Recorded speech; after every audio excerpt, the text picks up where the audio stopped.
자, 여러분, 자원봉사의 이해에 대해서 지금 올려놓았던 그 학습 자료를 통해서 여러분들이 수업을 착실하게 하고 있으리라고 믿습니다. 그죠? 그렇지만 제가 여러분들을 만나지 못하고 있기 때문에 여러분들에게 어떤 그 수업의 내용을 리마인드 시키고 또 다음에 뭐 중간고사라든가 기말고사를 칠 때 어떤 유형으로 공부를 해야 될지, 그래서 어떻게 시험을 쳐야 될지에 대해서 의문점이 많이 생길 수 있기 때문에 자원봉사의 이해 전체적인 어떤 요약을 한번 하고 넘어가려고 합니다. 자원봉사는 앞서 수업을 했다시피 그 우리나라와 혹은 다른 나라들이 해외 자원봉사에 대한 어떤 그 회의가 있을 수가 있어요. 지금과 같이 이런 시점에서는 더군다나 더 해외 봉사활동을 하기가 힘들죠. 그래서 제3국 또 제3세계는 더 비난하고 어려운 그런 시기를 겪고 있다고 볼 수가 있겠습니다. 심지어 아프리카에는 코로나19에 확진된 사람이 얼마가 되는지 가늠할 수 없는 그런 지경에 있죠. 그지? 나라가 못 살고 또 그 나라의 힘이 부족할수록 의료시설이 일반 개인에게 미치는 힘이 적다고 볼 수가 있습니다. 그런 의미에서 뭐 국경 없는 의사회라든지 한국의 코이카도 외국에 많은 원조를 했었어요. 근데 지금은 사실 물리적인 어떤 문제 때문에 가기가 힘들어요. 그래서 참 어려운 환경 속에 있어요. 그러면 자원봉사가 해외 자원봉사가 왜 필요한가? 우리가 회의를 느낄 수가 있어. 어떻게 회의를 느끼느냐? 자, 우리나라도 우리가 다 모든 것을 다 해결할 수 없는 나라죠. 그지? 우리나라에도 극빈층도 있고 또 조선 가정도 있고 또 아니면 장애인 가정도 있고 그런 사람들이 행복한 삶을 영위할 수 있도록 국가가 모든 것을 해주지 못하죠. 그러면 그런 곳에 자원봉사를 해야 되지 왜 외국에 자원봉사를 하느냐, 이런 회의가 있을 수가 있어요. 그런데 돌이켜보면 앞서 수업했다시피 우리나라는 소말리아나 방글라데시처럼 못 살던 그런 60년 전에는 그런 국가였었어요. 우리가 지금 이만큼 누리고 살게 된 데에는 많은 국가들의 원조가 있었다고 볼 수가 있습니다. 여러분이 이해하기 힘들겠지만 실제로 1950년도에 한국 동란이 일어났을 때 필리핀 정말 많은 원조를 해줬어요. 이디오피아 국가 건의대가 왔었어요. 그 사람들이 한 번도 패하지 않는 전쟁을 하면서 우리가 민주국가를 지키는 데에 일조를 했죠. 그지? 그렇다면 그런 원조나 도움이 없었다면 우리는 현재와 같은 어떤 이런 민주국가를 유지하지 못했을지도 모릅니다. 물론 우리나라의 일도 중요하고 우리나라의 여러 가지 문제점을 개선하는 것도 중요하지만 우리가 우리에게 도움을 준 국가들에 대해서 그 도움의 영향으로 우리가 이렇게 살아온 데 대한 어떤 은혜를 어떻게 갚아야 하느냐, 우리가 다른 사람을 도와줌으로써 갚을 수가 있는 거죠. 그치? 그래서 세상이 선순환된다 이렇게 볼 수가 있습니다. 그리고 우리나라는 실제로 정말 가난한 국가에서 타국의 원조를 할 수 있는, 그러면 국가적 노블리스 오블리주를 실천해야 되는 의무가 있는 국가로 성장을 했다고 볼 수가 있습니다. 그런 의미에서 우리는 우리 국가에 대해서 어느 정도 자긍심을 가지고 우리도 타인을 위해서 우리의 것을 내어줄 수 있고 배려할 수 있는 그런 시민의식이 높아져야만이 국격도 올라간다 이렇게 볼 수가 있습니다. 여러분들이 공부를 하다 보면 책 한 권을 우리가 1년 동안 책 한 권을 다 뗄 거예요. 한 학기 동안 다 뗄 거예요. 그러면 책을 한 권을 다 떼면 사실 시험을 치면 너무 시험 범위가 넓어서 공부하기 힘들 수가 있어요. 그러면 제가 그 시험 범위를 줄 거예요. 그 범위를 주는 데에 중요하다고 생각이 되어지는 부분을 지금부터 요약해서 자원봉사의 이해를 이 단원을 한번 훑어보고 넘어가려고 하고 있습니다. 자, 자원봉사 사회적 도입 배경에 대해서 여러분들이 좀 공부를 열심히 하시기 바랍니다. 자원봉사의 개인적 도입 배경도 굉장히 중요합니다. 그죠? 그렇지만 사회적으로 왜 자원봉사가 도입이 되었는가에 대한 공부를 여러분들이 한번 다시 공부를 해보는 것이 중요하다고 생각이 듭니다. 그 다음에 자원봉사가 왜 필요한가? 자원봉사는 앞서 수업했다시피 가장 이타적인 행동이에요. 왜? 자기를 위해서 하는 게 아니라 다른 사람을 위해서 행동하죠. 그럼에도 불구하고 자기에게 주는 만족감은 가장 이기적인 만족감이 생겨요. 내가 타인을 도와주고 배려함으로써 내가 가지는 어떤 자아실현, 자기 만족감, 이게 굉장히 인생을 바꿀 정도로 달라진다고 볼 수가 있습니다. 작게는 여러분들 생각해 봐봐요. 여러분들이 어떻게 아르바이트 하죠? 아르바이트 진짜 힘들어. 막 사장님도 힘들고 오는 손님들도 힘들고 막 짜증나, 그죠? 그래서 최저임금을 받아가지고 돈을 차곡차곡 모았어. 엄마 생일이 됐어. 혹은 내가 좋아하는 친구 생일이 됐어. 그 선물을 사요. 내가 열심히 일했던 돈으로. 그러면 여자친구도 될 수 있고, 아니면 그냥 친구도 될 수 있고, 남자친구도 될 수 있고, 부모님도 될 수 있고, 동생도 될 수 있고, 가족, 형제 다. 그러면 그 생일 선물은 나를 위한 것이 아니야. 그렇죠, 그지? 나를 위한 것이 아니야. 그런데 그 생일 선물을 엄마에게 혹은 형제 자매에게 혹은 친구에게 생일 선물을 했어. 내가 열심히 노력한 나의 돈으로. 근데 어때요? 상대가 너무 기뻐하면 기뻐하는 그 모습을 보면서 우리가 어떤 마음이 들어? 내가 막 마음이 기뻐져, 그지? 내가 엄마에게 선물을 했는데 엄마가 너무 눈물을 흘리면서 너무 고마워하는 거야. 친구가 너무 감사하게 생각하는 거야. 그런데 내 돈을 나를 위해서 사용하지 않았음에도 불구하고 내 마음에 드는 만족감이 굉장히 커요. 자원봉사도 똑같은 이치라고 볼 수가 있겠습니다. 자원봉사는 타인을 위해서 행동함으로 해서 자기가 가지는 가장 이타적인 행동으로 가장 이기적인 행복을 느낄 수 있다. 이렇게 볼 수가 있죠, 그지? 그래서 그런 것을 생각하면 자원봉사가 왜 다른 사람들에게 또 혹은 우리들에게 꼭 필요하며 중요하다는 것을 알 수가 있는 거죠.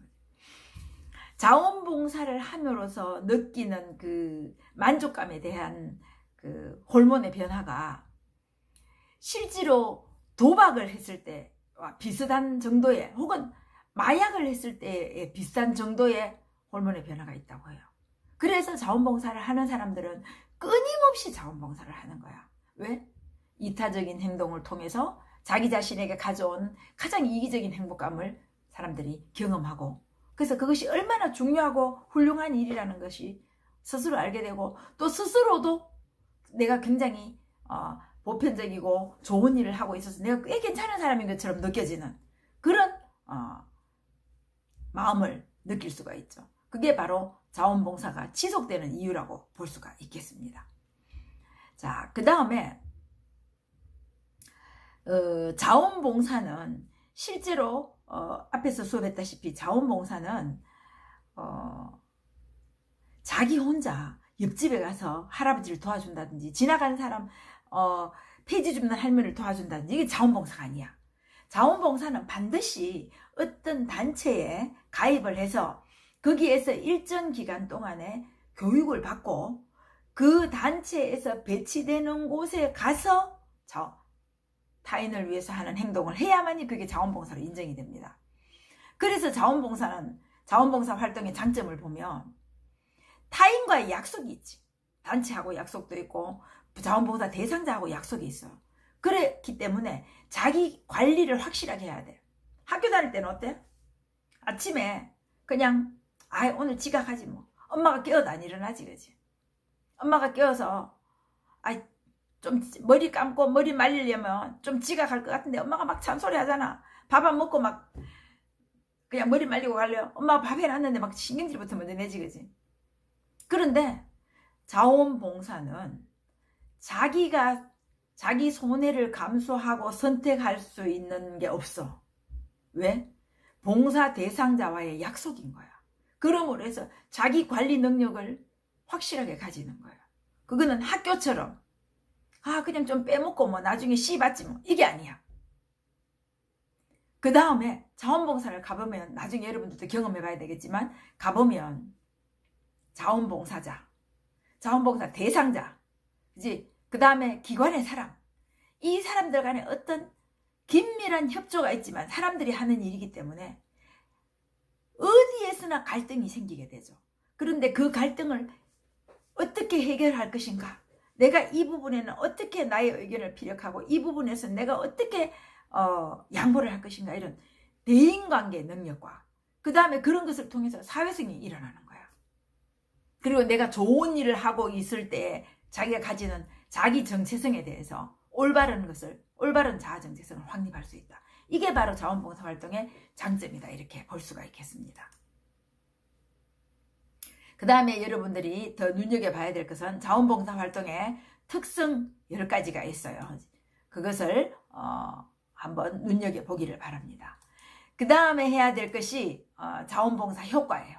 자기가 자원봉사를 하면서 어떤 효과가 일어났는지에 대한 그런 생각도 여러분들이 한번 해보기를 바랍니다. 그게 바로 자원봉사 활동에 굉장히 중요한 역할을 한다, 이렇게 볼 수가 있죠, 그지?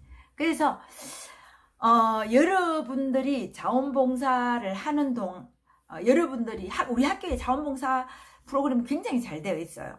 그런데 그 자원봉사 프로그램을 여러분들이 경험해 보기를 저는 적극적으로 권장하고 있는데, 지금 현재 이런 사태가 있으니까 제3국어로 자원봉사를 가는 그런 프로그램을 발현시킬 수가 없는 것이 참 안타깝다고 생각이 들어요.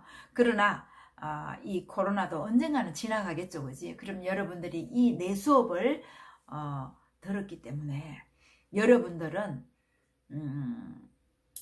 좀 더 적극적으로 자원봉사 활동을 경험해 보기를 적극적으로 권장합니다. 자원봉사 활동을 통해서 내가 그동안 살아오면서 내가 누렸던 많은 것들이, 그리고 내가 생각했던 당연하다고 생각했던 이 많은 것들이 실제로는 당연하지 않다는 것을 뼈저리게 느끼고, 타인을 위해서 자원봉사를 행했음에도 불구하고 자기가 느끼는 정신적 성숙이 정말 여러분들에게 말로서는 이해시킬 수 없는 그런 부분들이 굉장히 많이 있다고 볼 수가 있습니다. 자원봉사의 그 전체적인 이해를 마치고, 그 다음에 이제 두 번째로 해야 될 것은 그 과제에 관한 이야기인데, 과제는 2가지를 할 거예요. 실제로 우리가 대면 수업을 하면 과제가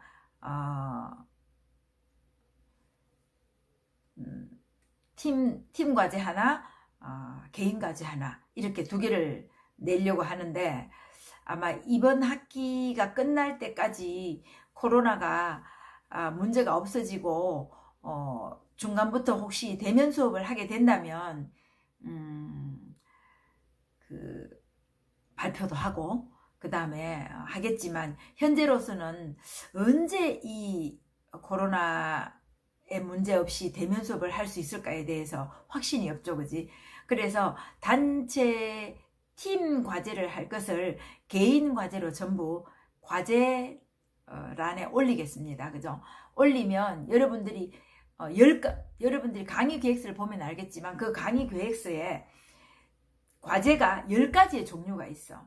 그러면 그 어떤 과제를 할 것인가를 제가 팀으로 정해줄 거예요. 그러면 여러분들은 그 팀 관리하는데 홈페이지에 들어가 보시고, 자기가 어떤 조에 들어서 무엇에 대해서 조사해야 되는지 알게 될 거예요. 그러면 그것을 조사해서 과제란에 여러분들이 개별적으로 올리게 되면 제가 그 모든 과제를 보고 여러분들에게 피드백도 줄 것이고 또 바람직하다고 생각되는 과제를 다시 학교 우리 학습 자료실에 올려서 여러 학생들이 공유할 수 있도록 그렇게 할 예정입니다.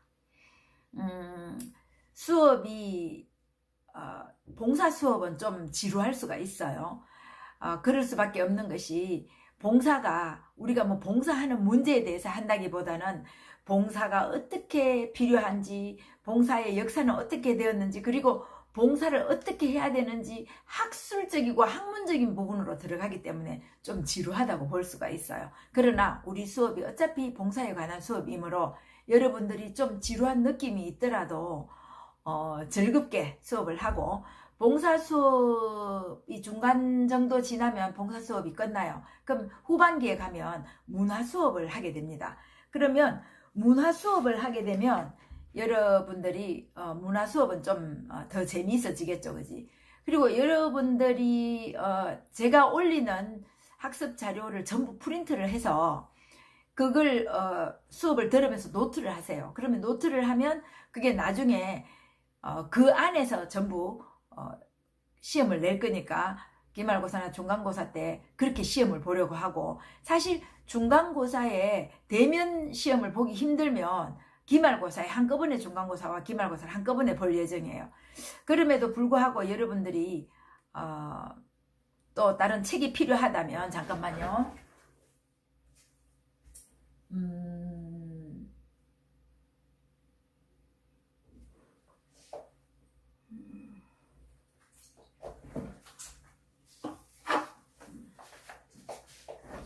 이게 바로 우리 교과서로 사용하고 있는 책이에요.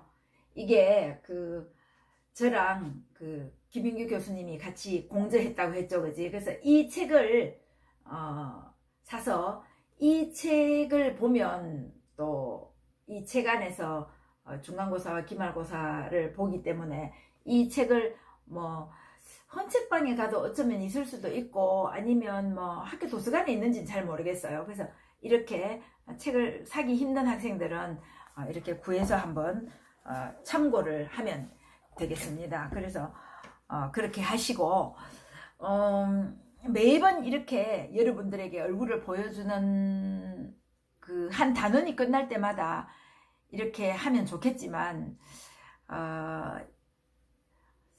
제가 이 동영상을 올리려고 결심을 했을 때 너무 이제 얼굴을 보지 않고 수업을 하는 문제에 대해서 여러분들이 너무 지루해할 것 같아서 이렇게 하고 있는데, 이렇게 하지 않고 또 PPT를 열어놓지 않고 수업을 하게 되면 여러분들이 그 PPT를 보면서 집중하기가 힘들 것 같아서 여러 가지 고민이 있어요. 그래서 일단 한번 이런 방법 저런 방법을 해보면서 여러분들하고 맞춰가려고 생각을 하고 있어요. 그래서 여러분들이 이걸 보고 한 단원이 끝나면 그 단원에 대한 정리를 하고 넘어가게 되면 여러분들이 혹시 나중에 평가를 할 때 기말이나 중간고사 평가 시험을 볼 때 여러분들에게 조금 도움이 돼야 되지 않을까, 이런 높아심에서 이걸 지금 이 동영상을 찍고 있어요. 그래서 여러분들이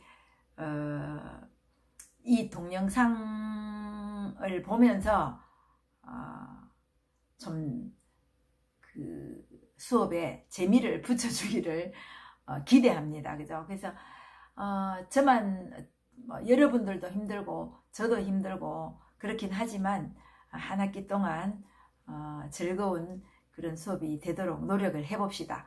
그리고 여러분들이 혹시 나에게 질문사항이 있거나 또 건의사항이 있을 수 있어. 수업 문제에 대해서, 그죠? 건의사항이 있으면 항시라도 문자나 이메일을 보내면 제가 또 다 완벽하게 모든 것을 여러분에게 준다고 말할 수 없기 때문에, 여러분들 수업은 이렇게 좀 했으면 좋겠다 뭐 이런 여러 가지 피드백을 주면 제가 그것을 고민하고 여러분들과 공유하면서, 그러면서 여러분과 제가 같이 이 수업을 만들어 나갔으면 좋겠다 이렇게 생각을 하고 있습니다. 자, 다음 시간에 또 뵐게요.